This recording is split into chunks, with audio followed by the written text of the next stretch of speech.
رسوله الكريم اما بعد فاعوذ باللہ من الشیطان الرجیم۔ یہاں پر پھول کھلتے ہیں، میں دیکھتی ہوں کہ سبق یہاں مسکراہٹوں کا پہرا ہے، منظر یوں بدلتا ہے، میں دیکھتی ہوں کہ سجادوں نے میرے کشمیر کو گھیرا ہے، یہاں ظالموں کا بسیرا ہے۔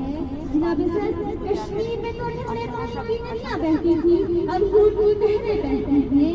میں دیکھتی ہوں کہ میرے سامنے ایک جنازہ ہے اور اس جنازے سے لپٹی اس کی ماں بہن اور بیٹی رو رو کر پکار رہی ہے، یا خدا یا خدا یہ جنازہ کون اٹھائے گا؟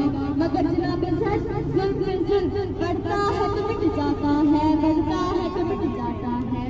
جناب اعلیٰ، ذرا تاریخ کے اوراق پر نظر دوڑا کر 1947 سے لے کر اب تک 5 لاکھ سے زائد معصوم کشمیریوں کے خون کے ساتھ ہولی کھیلی گئی، مگر عالمی برادری خاموش بیٹھ کر تماشا دیکھ رہی تھی۔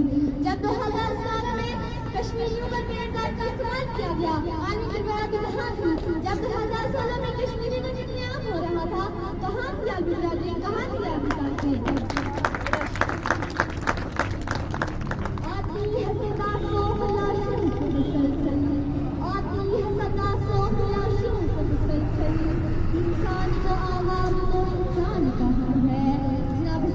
میں تو کہتی ہوں کہ کشمیر میں ماتم یوسف ہو رہا ہے، آنکھیں یعقوب رو رہی ہے اور عالمی برادری کو کچھ نہیں دکھائی نہیں دے رہا ہے۔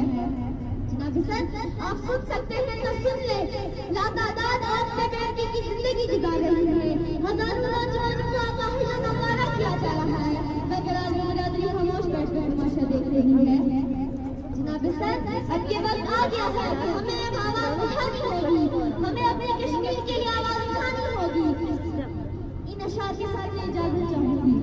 ہے حق ہمارا آزادی میں لفظ پیارا آزادی، بڑی عظمت والا آزادی، بڑی حکمت والا آزادی۔